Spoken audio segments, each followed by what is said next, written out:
योग आवश्यक रूप से एक आध्यात्मिक अनुशासन है जो विशेषतः परिष्कृत विज्ञान पर आधारित है। यह स्वस्थ जीवन के लिए एक कला और विज्ञान है। योग शब्द की उत्पत्ति संस्कृत के शब्द युग से हुई है, जिसका अर्थ जुड़ने या एकजुट होने से है। यौगिक लेखों के आधार पर योग का अभ्यास व्यक्तिगत चेतना को सार्वभौमिक चेतना के साथ मिलन करने के लिए अग्रसर करता है।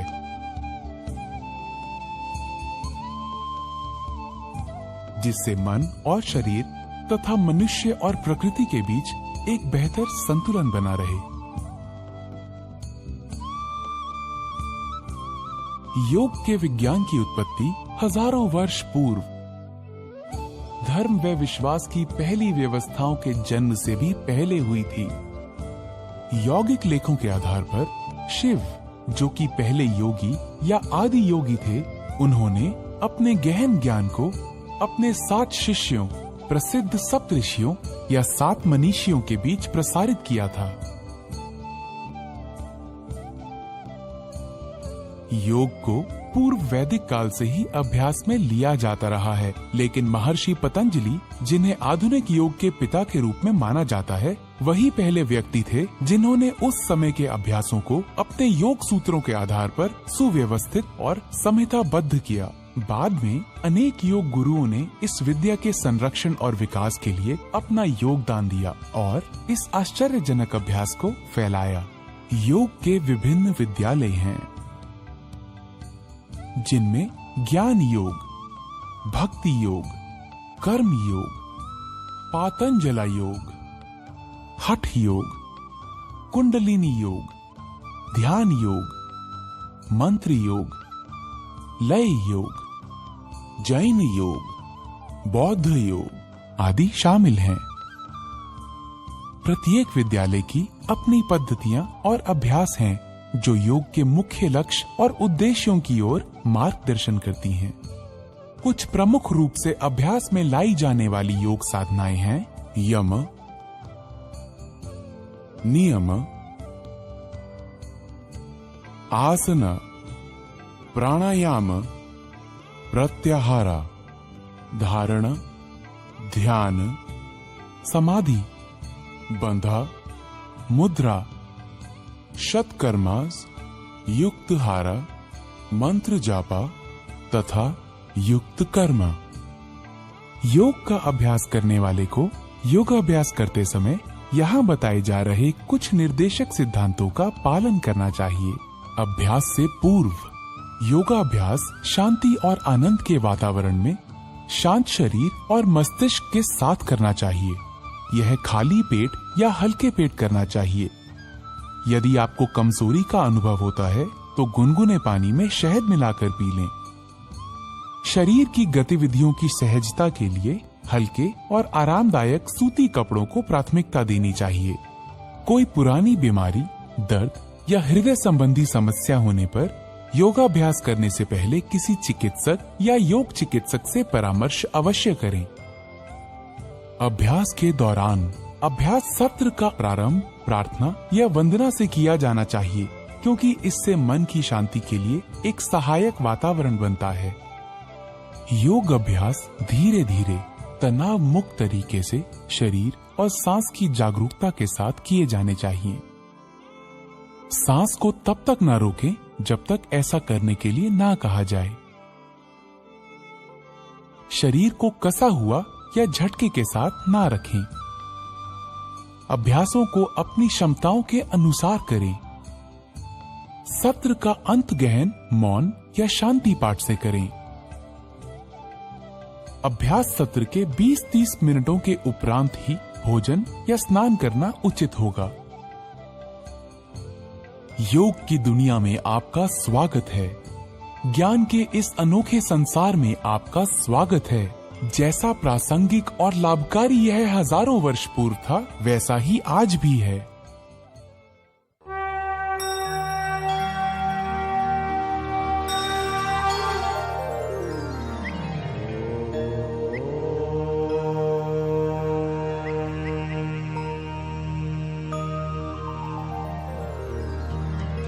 योग की दुनिया में आपका स्वागत है। आइए अब हम योग साधना का अभ्यास चालन क्रियाओं यानी शिथिलता अभ्यासों से करते हैं, जो शरीर में सूक्ष्म रूप से रक्त संचार को बढ़ाते हैं। गर्दन का व्यायाम, गर्दन को आगे और पीछे झुकाना।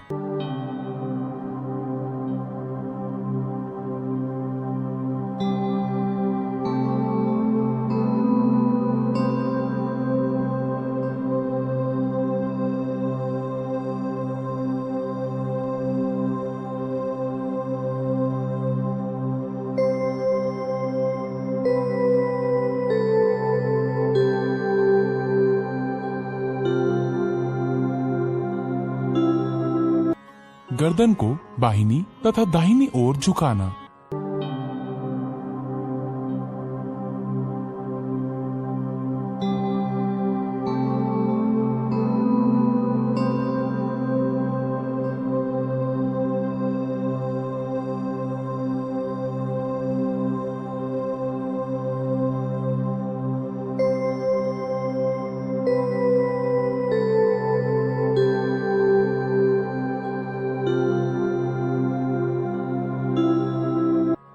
दाहिनी और बाहिनी ओर घुमाना।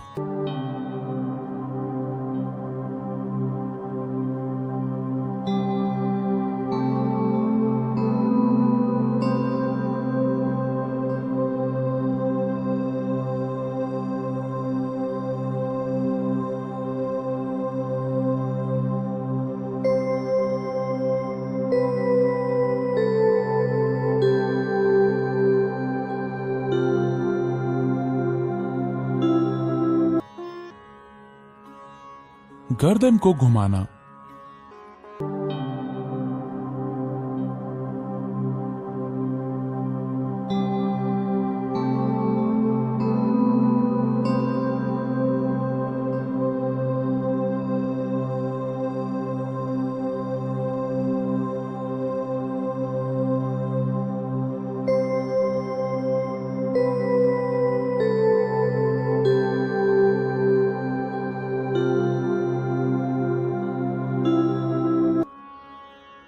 स्कंद संचालन।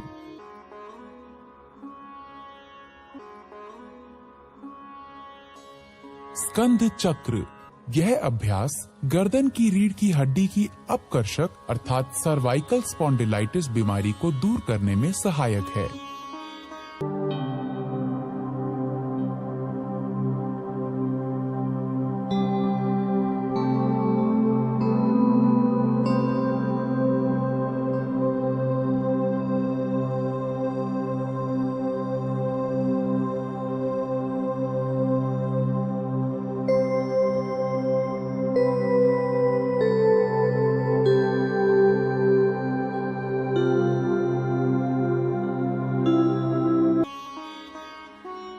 धड़ को घुमाना। मेरुदंड या डिस्क संबंधी समस्या होने पर यह व्यायाम ना करें।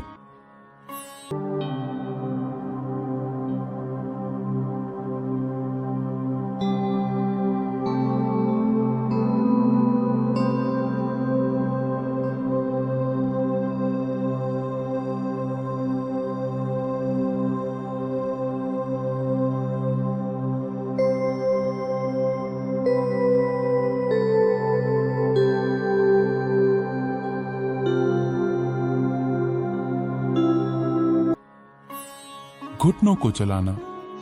इस व्यायाम से घुटने तथा कूल्हे के जोड़ मजबूत होते हैं।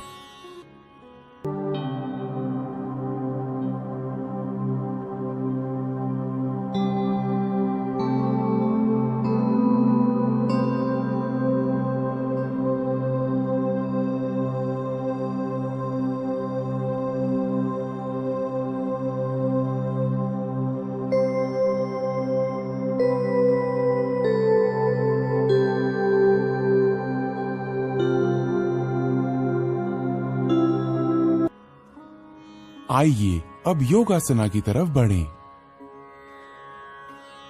ताड़ासन। ताड़ का अर्थ है ताड़ का पेड़। एड़ियों को भूमि से ऊपर उठाएं और अंगूठों पर संतुलित हों। इस स्थिति में 10 से 15 सेकंड तक रहें। ये आसन शरीर में मजबूती लाता है, रीढ़ से जुड़ी तांत्रिकाओं के संकुलन को ठीक करने में सहायता देता है और गलत मुद्राओं को ठीक करता है।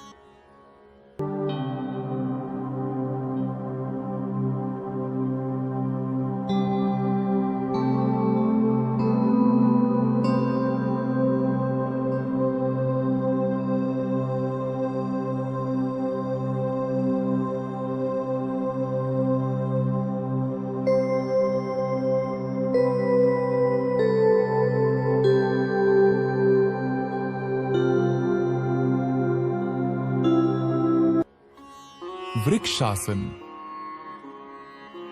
वृक्ष का अर्थ है पेड़। इस स्थिति में 10 से 15 सेकंड्स तक रहें। इस दौरान सामान्य रूप से श्वास प्रश्वास करें। यह आसन तंत्रिका तंत्र की स्नायुओं को बेहतर और शरीर को संतुलित बनाता है। आर्थराइटिस रोग से ग्रसित होने पर इस आसन का अभ्यास ना करें। इस आसन का अभ्यास बाएं पैर से भी करें।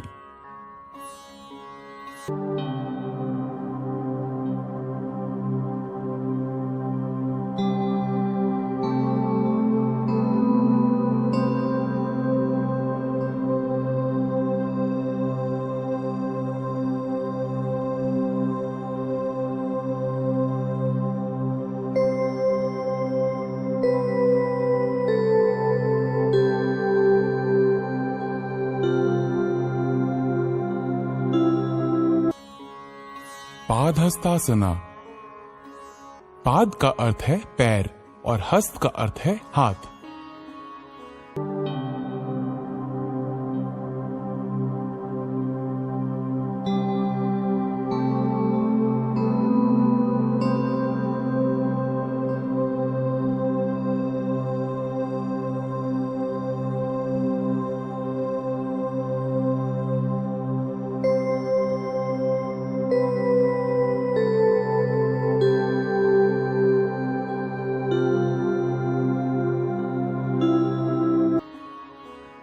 अर्ध चक्रासन।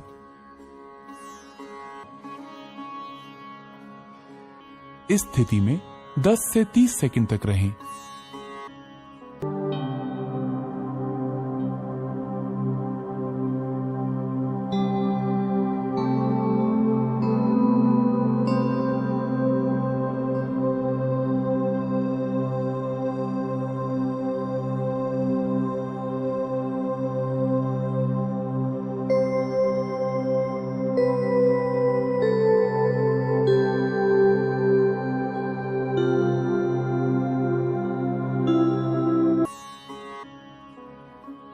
त्रिकोणासन। त्रिकोण का अर्थ है त्रिभुज। सामान्य श्वास के साथ इस स्थिति में 10 से 30 सेकंड तक रहें। ये समतल पैर से बचाता है, पिंडलियों, जांघों तथा कमर की मांसपेशियों को मजबूती प्रदान करता है और मेरुदंड को लचीला बनाता है।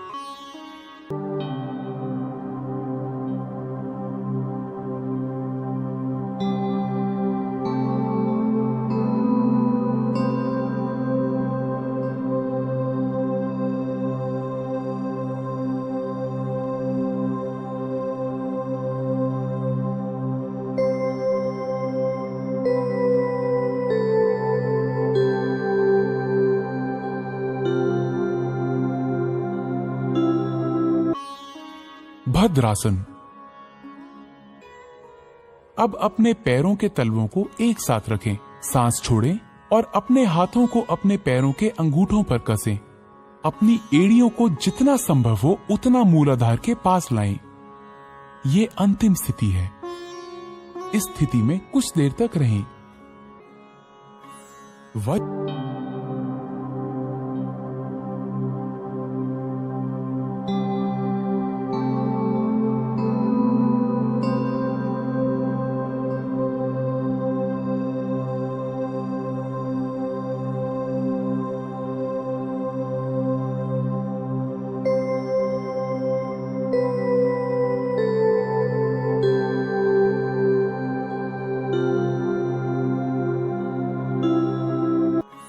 वज्रासन। सर्वप्रथम दंडासन में बैठ जाएं। पैरों को मोड़ते हुए एड़ियों पर बैठ जाएं। जांघों को सटा कर रखें एवं अंगूठे एक दूसरे से सटे हुए हों।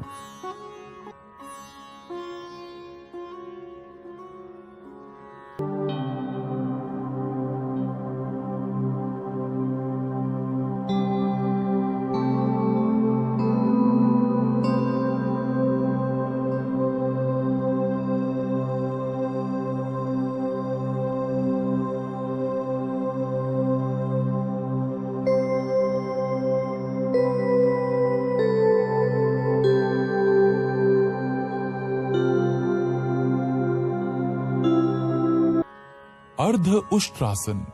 सर्वप्रथम वज्रासन में बैठ जाएं। घुटनों के बल खड़े हो जाएं। इस स्थिति में 10 से 30 सेकंड तक रुकें। इस योगाभ्यास से पीठ और गर्दन की मांसपेशियां मजबूत होती हैं। कब्ज एवं पीठ दर्द से मुक्ति मिलती है।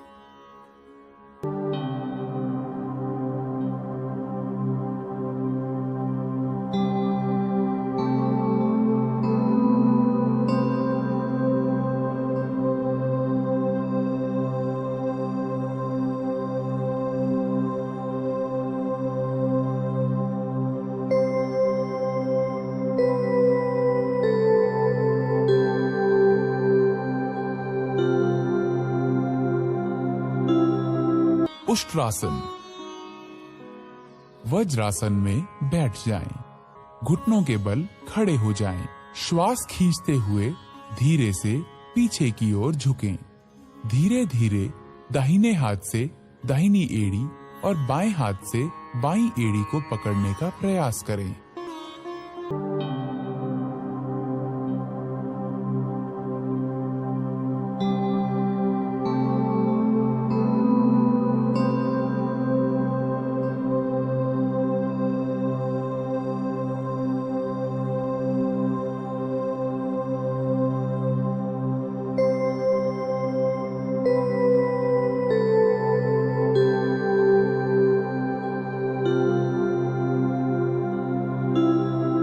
शशांकासन। शशांक का अर्थ है शशक या खरगोश। दोनों घुटनों को दूर फैलाएं जबकि अंगूठों को परस्पर स्पर्श करने दें। हथेलियों को घुटनों के बीच रखें। सांस छोड़ें और उन्हें धीरे धीरे पूरी लंबाई में खींचें। आगे झुकें और थोड़ी को भूमि पर रखें। यह तनाव और गुस्से को कम करने में सहायक है।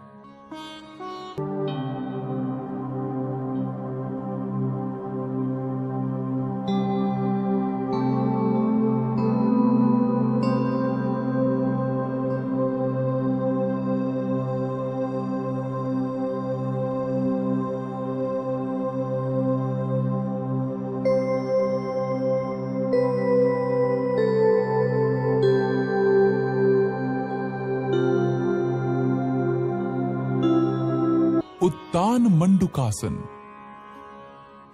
इस आसन में शरीर की स्थिति ऊर्ध्वमुखी मेंढक जैसी हो जाती है। वज्रासन में बैठ जाएं। अंगूठों को सटाते हुए दोनों घुटनों को अधिक से अधिक फैलाएं। श्वास खींचते हुए अपने हाथों को ऊपर उठाएं। सिर के पीछे से दोनों हाथों को मोड़ें और हथेलियों को विपरीत कंधों पर रखें।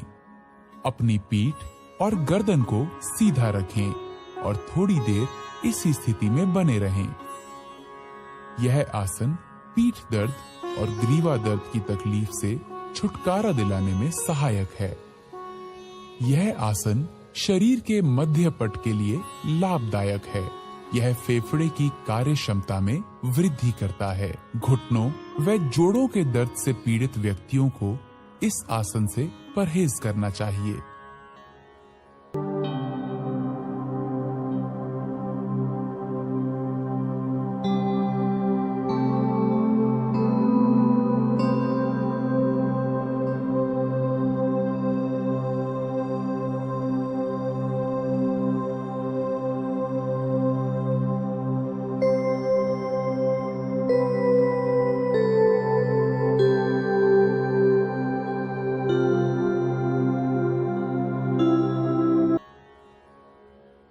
वक्रासन।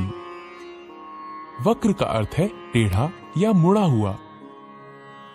दाहिनी टांग को मोड़ें और दाहिने पैर को बाएं घुटने के साथ रखें। बाईं भुजा को दाहिने घुटने पर लपेटें और हथेली को दाहिने पैर के पास रखें।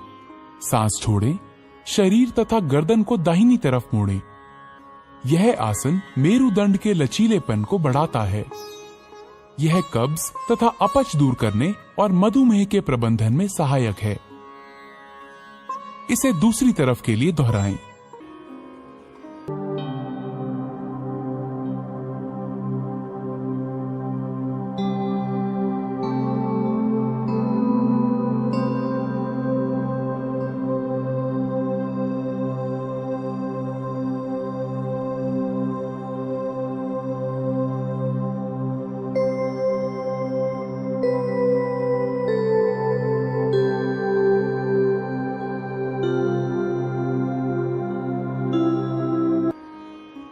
मकर आसन। मकर का अर्थ है मगरमच्छ। पेट के बल इस प्रकार लेट जाएं कि टांगे एक दूसरे से दूर हों तथा पैर बाहर की ओर हों। दोनों बाहें मोड़ लें तथा दाहिने हाथ को बाएं हाथ पर रखें। अपने सिर को हाथों पर रख लें। आराम करें। यह मकर आसन है।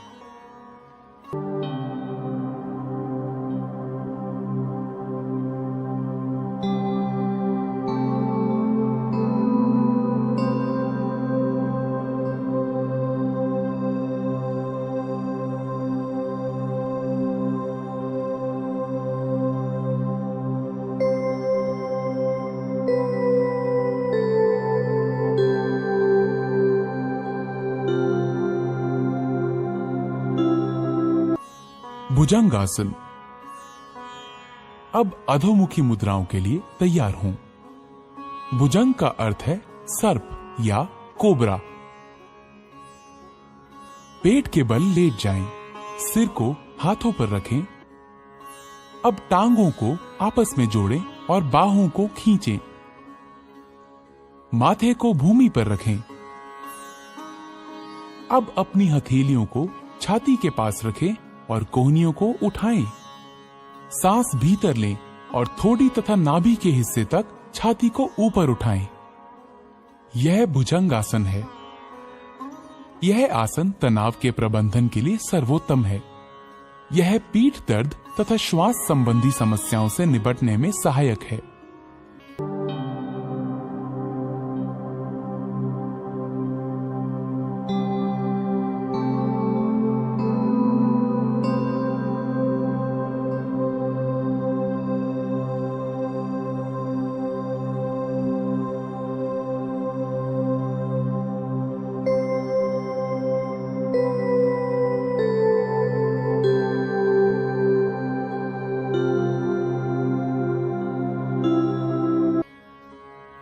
शलभासन।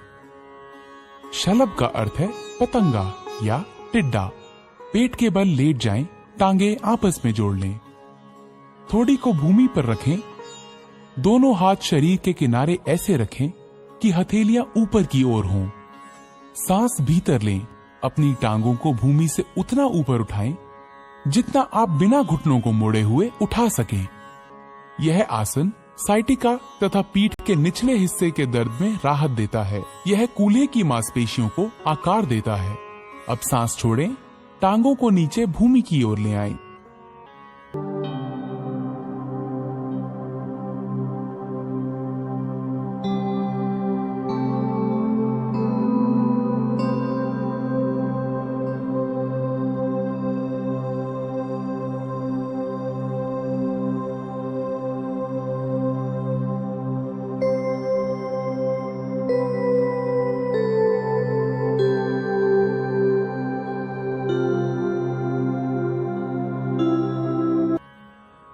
सेतु बंधासन।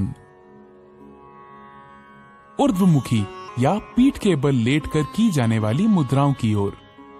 सेतु बंध का अर्थ है पुल बनाना। यह आसन अवसाद तथा व्यग्रता से मुक्ति देता है।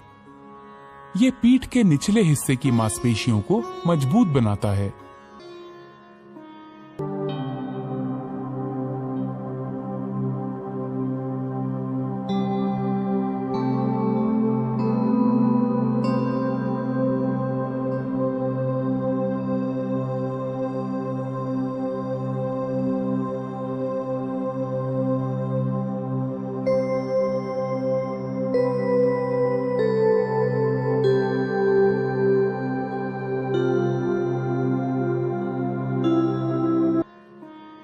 उत्तान पादासन।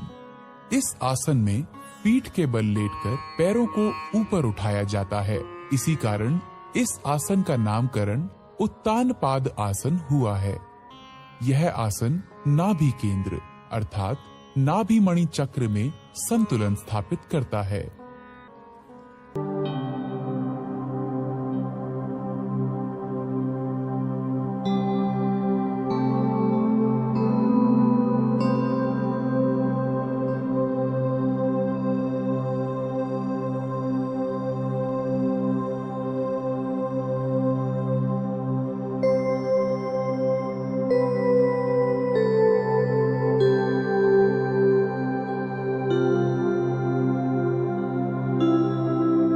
अर्ध हल आसन। इस आसन में शरीर की स्थिति खेतों की जुताई करने वाले भारतीय हल की अर्ध आकृति जैसी हो जाती है। यह आसन गहरे तनाव से ग्रस्त व्यक्तियों के लिए अत्यंत लाभदायक है। पीठ के निचले हिस्से के दर्द से पीड़ित व्यक्तियों को दोनों पैरों के साथ इस आसन को नहीं करना चाहिए।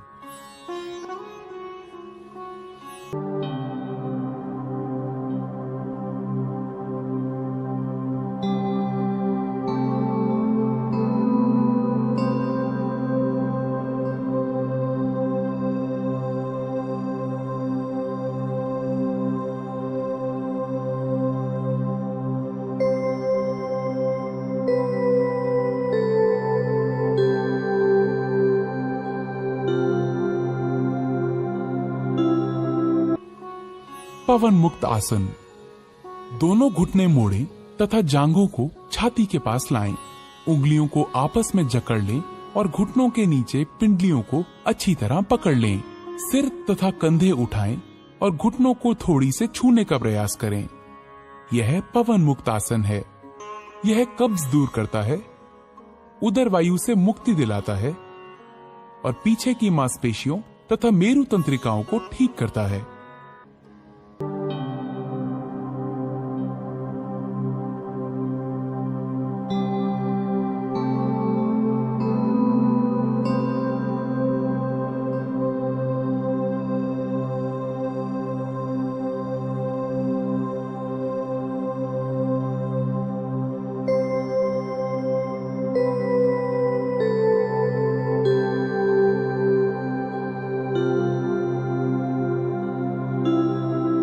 शवासन। शव का अर्थ है मृत शरीर। यह आसन संपूर्ण विश्राम के लिए किया जाता है। ताजगीपूर्ण और निश्चिंतता की अनुभूति होने तक इस अवस्था में रहें। यह आसन सभी प्रकार के तनावों से मुक्ति देता है और शरीर तथा मस्तिष्क दोनों को विश्राम देता है। यह तनाव तथा उसके परिणामों के प्रबंधन में बहुत सहायक है।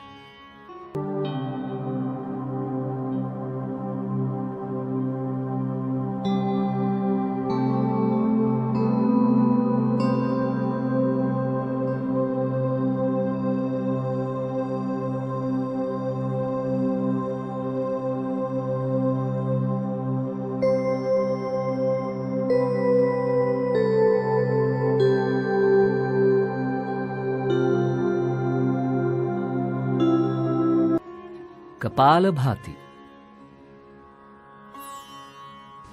यह मस्तिष्क के अग्रभाग के श्वसन केंद्रों को उत्तेजित करता है। गहरी सांस भीतर लें, सीना फुलाएं। सांस को उदर की मांसपेशियों के बलशाली संकुचन से बाहर निकालें। शांत रूप से सांस भीतर लेना और सक्रिय रूप से बाहर निकालना जारी रखें।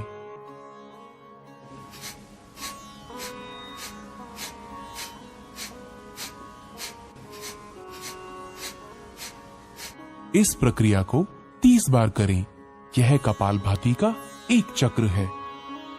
प्रत्येक चक्र के अंत में गहरी सांस लेनी चाहिए। अब 2 चक्र और करें।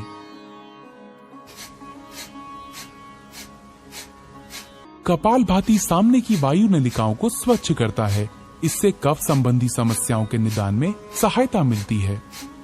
यह ठंड, राइनाइटिस, साइनोसाइटिस, अस्थमा तथा श्वास संबंधी रोगों के उपचार में सहायक है। कृपया ध्यान रखें, हृदय संबंधी परेशानियों, उच्च रक्तचाप, चक्कर आना, माइग्रेन, स्ट्रोक, हर्निया तथा गैस्ट्रिक अल्सर होने पर इसका अभ्यास ना करें।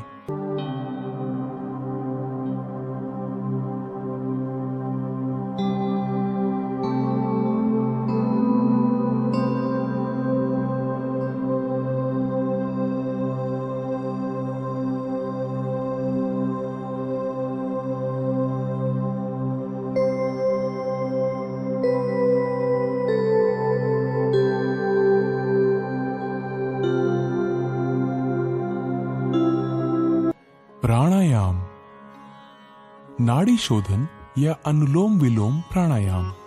ध्यान की मुद्रा में बैठ जाएं। बाईं हथेली को बाएं घुटने पर ज्ञान मुद्रा में रखें। दायां हाथ नासाग्र मुद्रा में होना चाहिए। दाएं अंगूठे को दाहिने नासिका छिद्र पर रखें। बाएं नासिका छिद्र से श्वास अंदर लें, फिर इसे बंद कर लें। दाहिने नासिका छिद्र से श्वास बाहर निकालें। अगली बार दाहिने नासिका छिद्र से सांस भीतर लें। दाहिना नासिका छिद्र बंद करें और बाएं नासिका छिद्र से श्वास बाहर निकालें। यह नाड़ी शोधन या अनुलोम विलोम प्राणायाम का एक चक्र है। 5 चक्र और पूरे करें।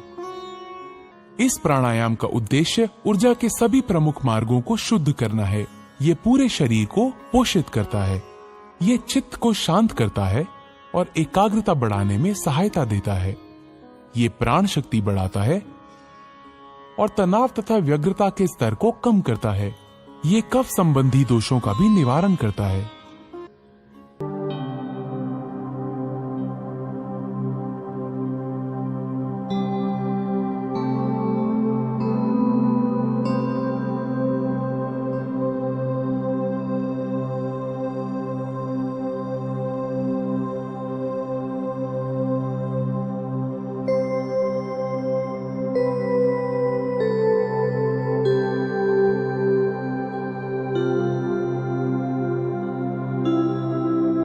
शीतली प्राणायाम। शीत का अर्थ है ठंडा। यह प्राणायाम साधक के चित्त को शांत करता है और मन की व्याग्रता को दूर करता है। शीतली प्राणायाम अपने नाम के अनुरूप शरीर और मन को शांति प्रदान करता है। इस ट्यूब नुमा जीभ से सांस लेते हुए जितना हो सके वायु को फेफड़ों में भरें और मुंह बंद कर लें और दोनों नासिका रंध्रों से धीरे धीरे श्वास छोड़ें। शीतली प्राणायाम रक्त को शुद्ध करता है। यह शरीर में शीतलता प्रदान करता है। उच्च रक्तचाप वाले व्यक्तियों के लिए यह विशेष लाभप्रद है। यह भूख और प्यास का शमन करता है। कफ और पित्त के कारण होने वाली अपच और अन्य व्याधियों को दूर करता है। यह त्वचा और नेत्र के लिए लाभदायक है। ठंड, कफ अथवा तुंडिका शोथ अर्थात टॉन्सिलाइटिस के मरीजों को यह प्राणायाम नहीं करना चाहिए।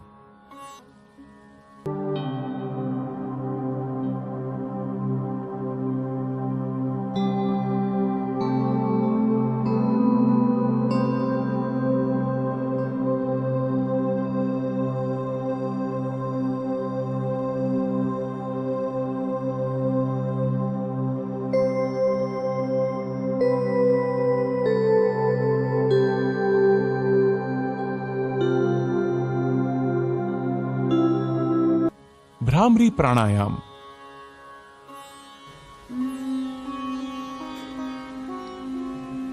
भ्रमर भौरे को कहते हैं। इस प्राणायाम में श्वास छोड़ने के समय जो ध्वनि निकलती है वो भौरे के भुन भुन से मिलती जुलती लगती है। दोनों नासछिद्रों से गहरी सांस भीतर लें। नियंत्रित तरीके से गहरी और स्थिर भौरे की भुन भुन की जैसी ध्वनि के साथ श्वास बाहर छोड़ें।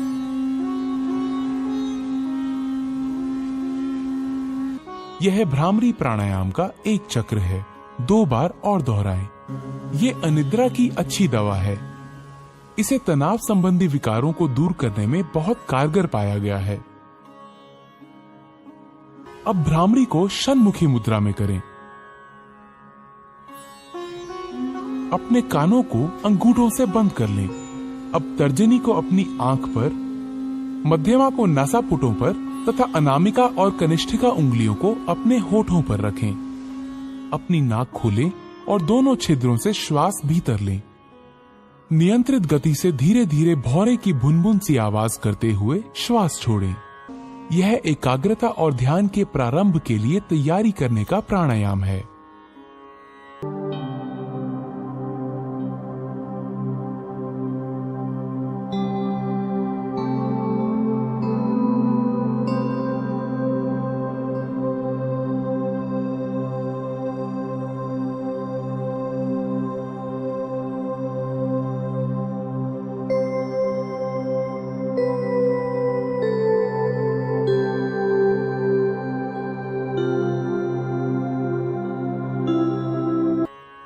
ध्यान।